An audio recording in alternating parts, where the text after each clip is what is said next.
Welcome to my YouTube channel. Video na to pag-uusapan natin kung saan natin makikita kung meron tayong mga restriction sa ating pagla-live sa TikTok. Kung meron tayong active na restriction at history, dito natin siya makikita. Kung paano, tara.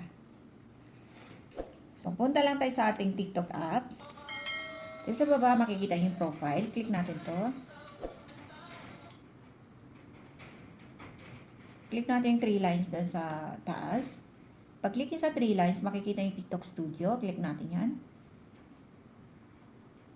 Pag-click natin yan sa TikTok Studio, meron kayo makikita yung post at live. So, click natin live. Scroll up lang natin hanggat makikita natin yung tools and resources. So, i-click natin yung tools and resources. Dito sa tools and resources, hanapin nyo yung rules and guidance. So, click natin yung rules and guidance.